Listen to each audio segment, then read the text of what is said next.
me happy to believe I have all the gifts. He whose name is Counselor and Power, the protection of his child and treasure. Is a child that from himself believed. Let me tell you, friends, our protection is in the charge of God himself. He gives it to his angels, but it is his himself. He does it. He says, at your days, your strength shall be measured. Let me tell you, friends, every day has a strength for its own. And it is until we keep seeking Christ, the day you reach, and you see yourself, you are perfect to have Christ in life. Friend, you have gone the wrong direction. It's until every hour we feel our emptiness and allow Christ to occupy in our lives. It says, this is the place to me he made. This is the place that God has made to each one of us. That every hour there is a special mass, and we should keep seeking it, either in the laboratory. Whether cooking like me, that's what I do it first. Not here to say that. But as you do it, that. Know that as you do it, that hour, there is a special mass for it. Next one. Thank you, Lord. Let's see. And be there in every tribulation, so to trust the promises of Lord, that I lose not faith's consolation, offer me within the Holy One.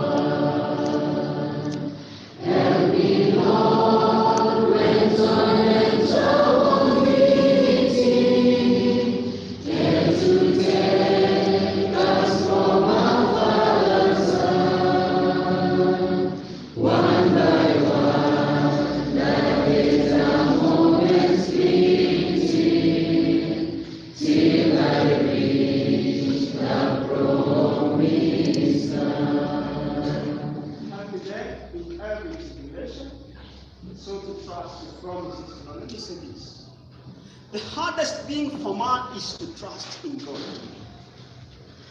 The hardest thing for man is to continually trust in God.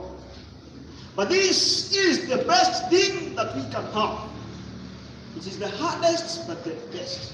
And it says that I lose my great sweet consolation out of me being a holy one. That tells you that faith comes by hearing, and hearing only the word of God. And so, help me not to lose faith sweet consolation. Offer me being a holy one. Help me, Lord, when time and trouble meet me, and to take us from my Father's hand. Listen now, this touches me for everyone in that song.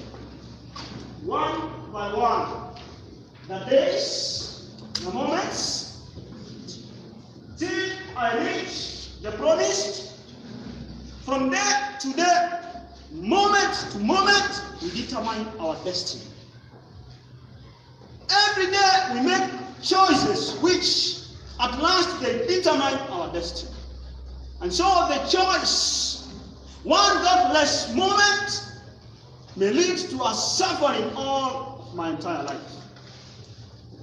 A choice of 3 minutes may cause another 50 years of suffering.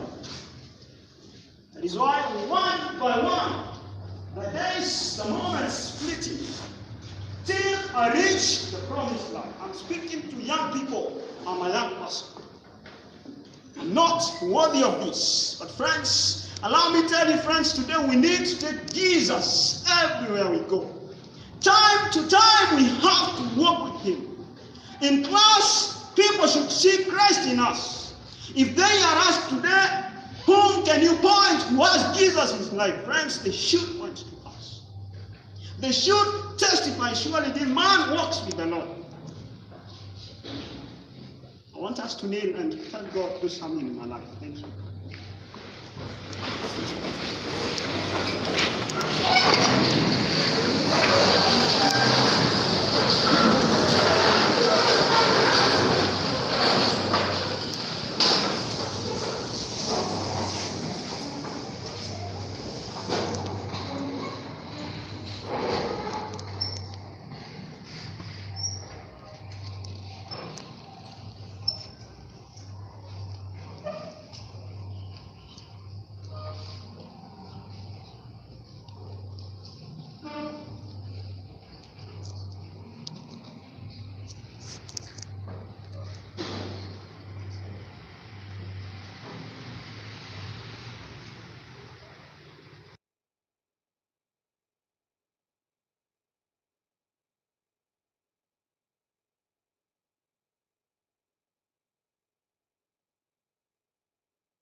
tongue, Lord, may you glorify your Son, Jesus Christ.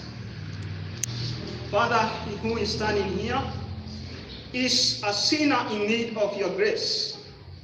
And Father, I'm speaking to my fellow sinners, not because I have graduated in this school, but Father, because you want, as I do this, you will speak to me for my salvation.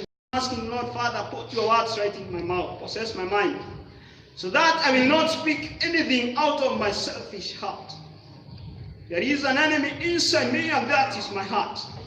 And so, Lord, unless you take it, and Father, mold it in the way of heaven, I will speak my own things. So, Lord, Father, to me as you deem it best. Speak to everybody in this hall, Father. And Father, whatever sins we have done, may you forgive us. Lord, you have promised to give us a complete change in our lives. And Father, this is what we claim this afternoon. And Father, after this session, Lord, may you speak to each one of us. Lord, as I speak to your sons, I'm listening. Speak to me. Let your will be done. We pray this in Jesus' name.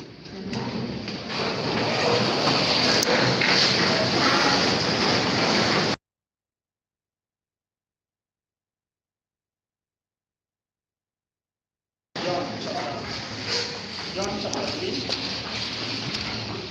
chapter 17 verse.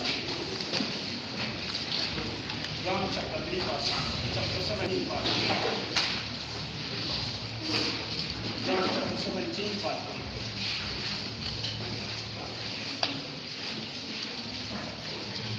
So in the book of John chapter 17, Christ is praying. You always know that this is one of the prayers that Jesus prayed for his disciples. He prayed for his disciples. He prayed for the church at large. And now, it is the prayer he glorified. He's praying that Christ glorify the Son, so that he may be seen, so that he may get into the hearts of your people. In verse 3, he is saying, and this is life eternal, that they may know you, the only true God, and Jesus Christ, whom you have sent. I repeat, and this is life eternal, that they might know you, the only true God, and Jesus Christ, whom you have sent. This is life eternal. This is what we have recited since you are children. John chapter 3 verse 16. For God so loved the world that he gave his only begotten, that whoever believes in him should not, but should have. And now 17 verse 3 tells us, and this is eternal life. This is the reason why Christ died. This is why heaven emptied itself of this only beloved Son. That maybe what? That they might know you, the only true God. This is the reason why Christ, a member of the deity, had to empty himself of his godliness, where the body of a man come and wear sandals, wear the clothes of human beings, come and stay with us here, being worn the crown of thorns. This is the reason, that they might know you, the only true God. That is the goal of salvation. That day by day we'll have a knowledge about this God. Not only God, a true God. We saw in the baptismal class that the Bible is a sure word. And in itself, it is not a guesswork. It is not what we are doing. It is not a sure bet. No. It's not even a sure bet. We don't have to bet. No. It is in itself a truth proclaiming itself of what God is. So this is life eternal, that thou might know you, the only true God.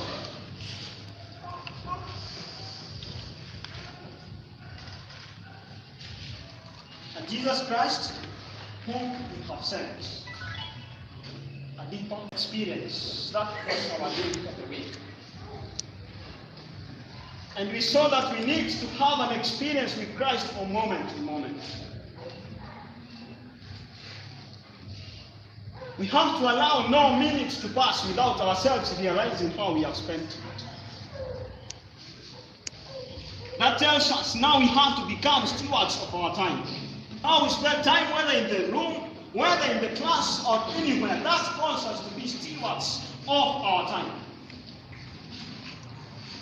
And now, this I find it better explained in the key verse that we have been using, the book of Proverbs chapter 4 verse 18. Proverbs chapter 4 verse 18.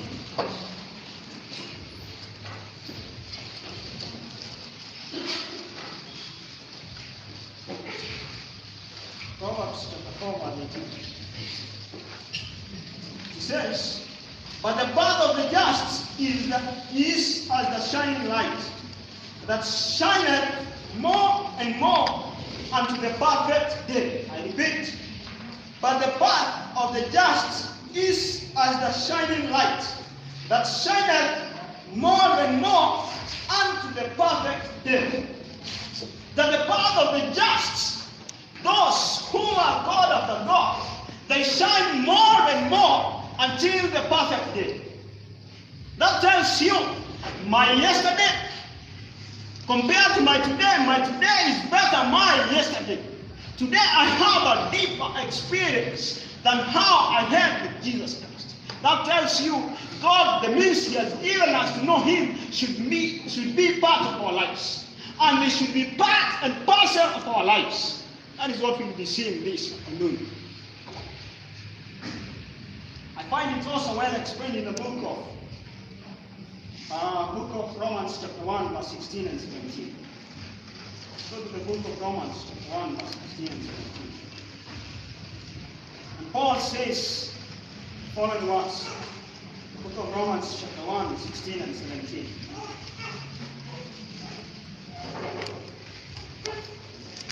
It says, for I am not ashamed of the gospel of Christ. I'm not ashamed of this gospel. For it is the power of God unto salvation to everyone that believeth. This is the power of God unto salvation of everyone who believes. To the Jew first and also to the Greek. 17 it says, for therein is the righteousness of God revealed from faith to faith. We'll see more later about that. But my point is, the power of God is revealed in us from faith to faith. The faith we have has to be cultivated. It has to grow, otherwise that is a dead Christianity. Our faith has to be cultivated. There has to be an scaling day by day. Each passing moment. Now, I want us to read from the Spirit of Prophecy, Acts of Apostles, page 7, paragraph 2 and 3. Now we pass the 101. Acts of Apostles, page 7. We see Paul.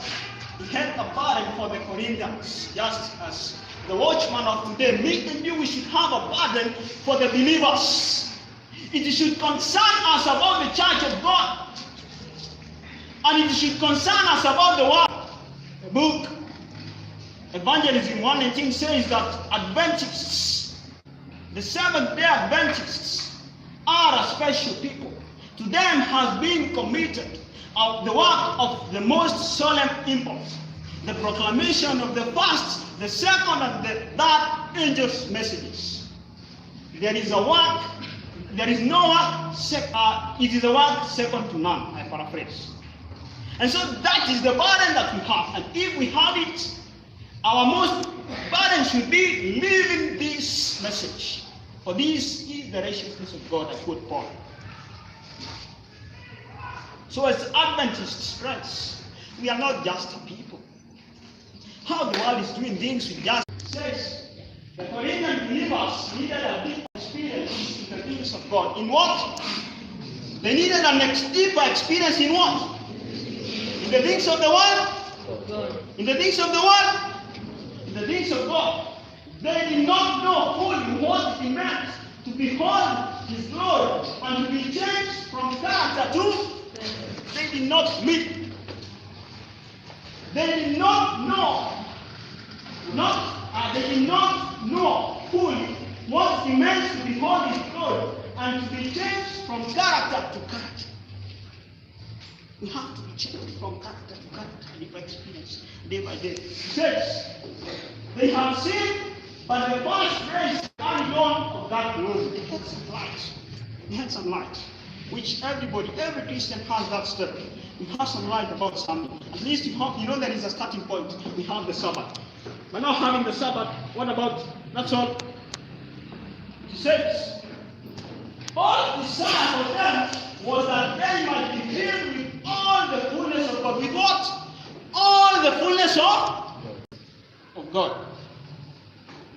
Following on to know Him, whose going forth is prepared as the morning, and continuing to learn of Him until they should come into the full knowledge of a perfect gospel of faith. The path of the righteous is like a shining light. It comes more and more until we have light. Those who have observed when the day is coming, there is no time it will reach and say now it's already day. It comes shining and until we have the day. That is how Paul desired that these people should be. Now, the desire of everyone here, I won't say put my place in the place of Paul, no. I want us to have this burden, each one of us. That the desire of you is that my life will be a life of higher and higher experience, day by day. 2 years after school, my life will not have gone down. So help me that my life will be a higher and higher experience. How I could give myself permission, Lord, help me not to make the light go down. That should be the desire of every one of us here. That let my life be a life of growing. And growth should be the desire of everybody, every Adventist, to reach the glory of Christ. And so now, I want us to go to the book of 2 Corinthians chapter 4. Book of 2 Corinthians chapter 4.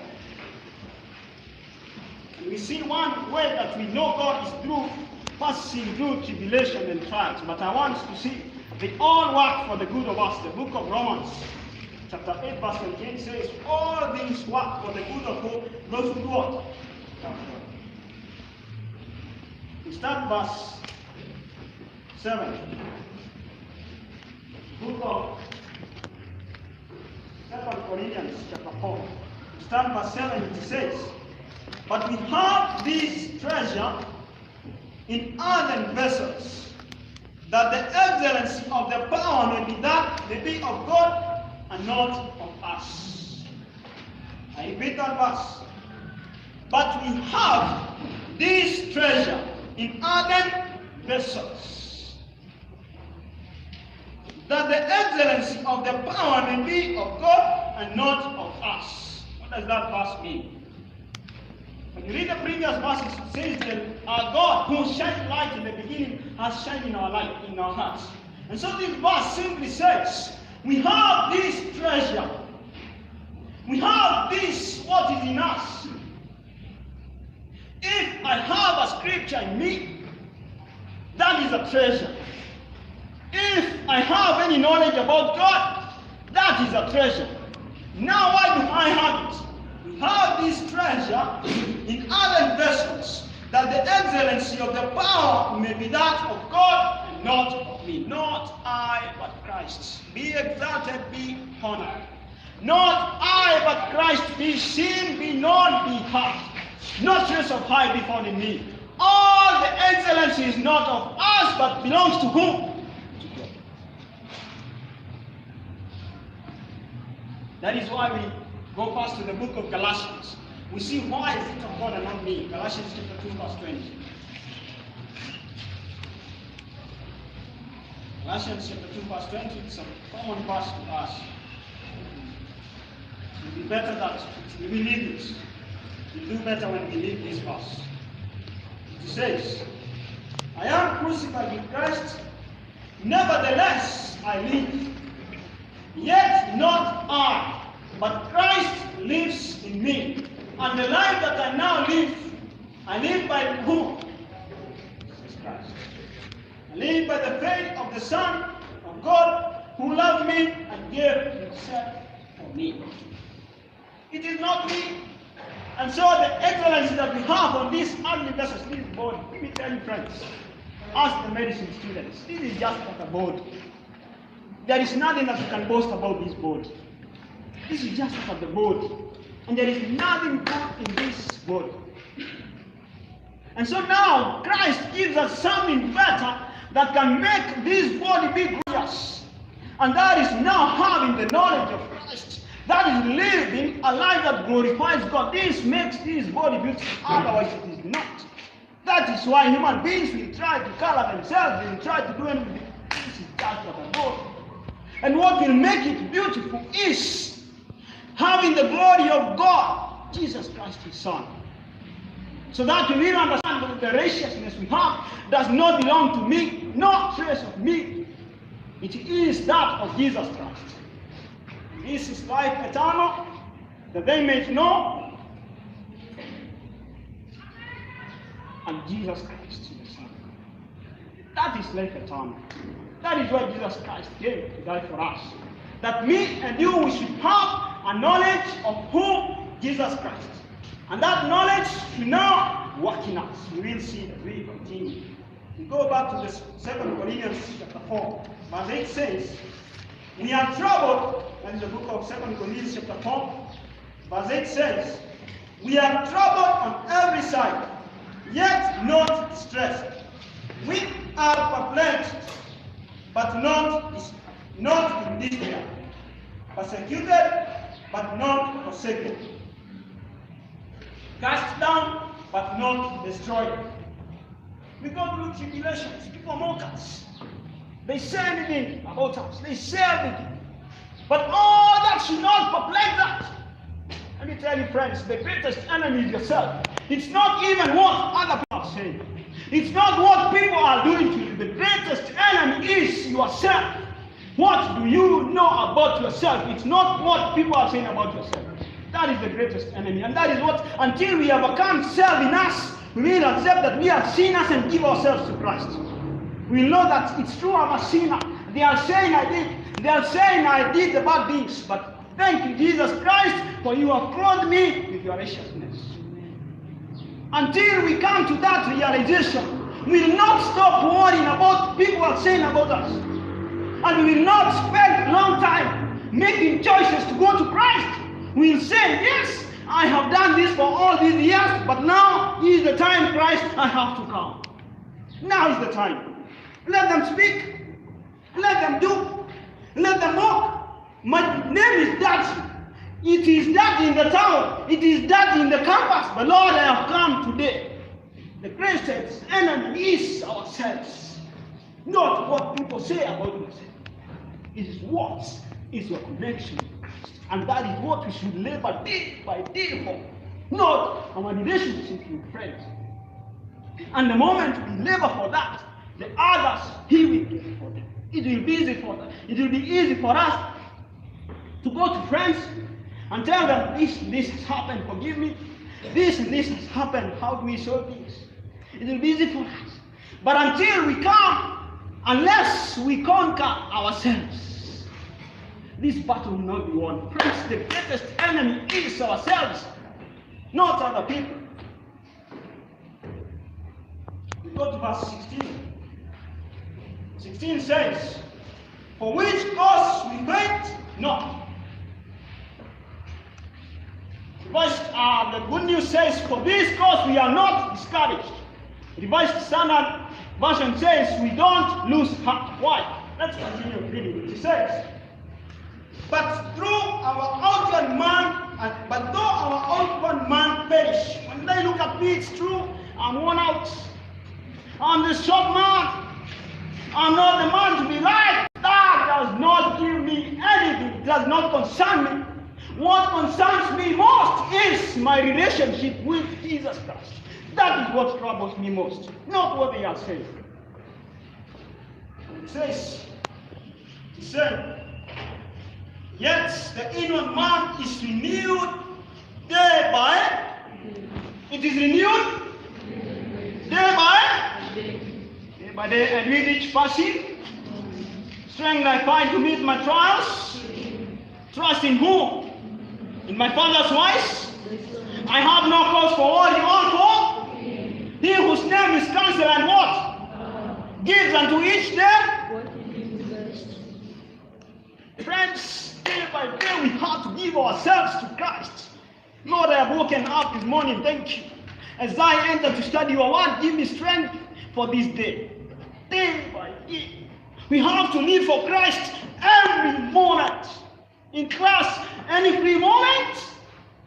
If not talking to a friend about Jesus, I flip my phone, I get some that will nourish my brain.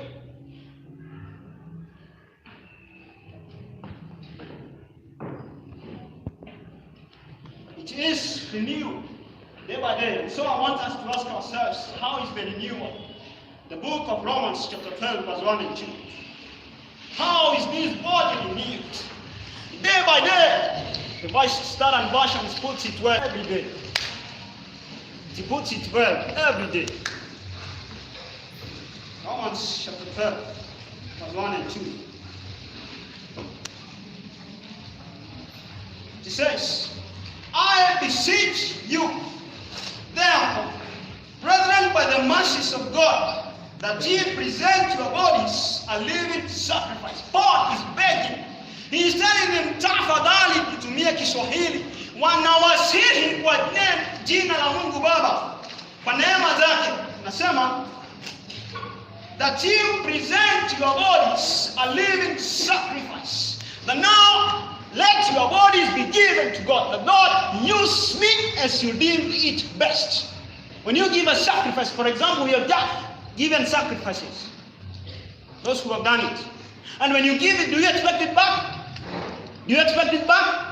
You don't expect it back. You give a sacrifice when you are willing. The ones who are going to use it, let them use it as they deem it best. Present your bodies as a living sacrifice, holy and acceptable unto whom? For this is your reasonable service. Chapter 2 says, and be not conformed to this world, but be ye by the renewal of the book of 2 Corinthians chapter 4, we have seen, but this body will be renewed day by. Now the renewal is through the mind, that he may be able to do what? To do what? To prove that which is and acceptable and perfect will of God. That to know what God wants for my life, what God has purposed for my life, is through the renewal of my mind.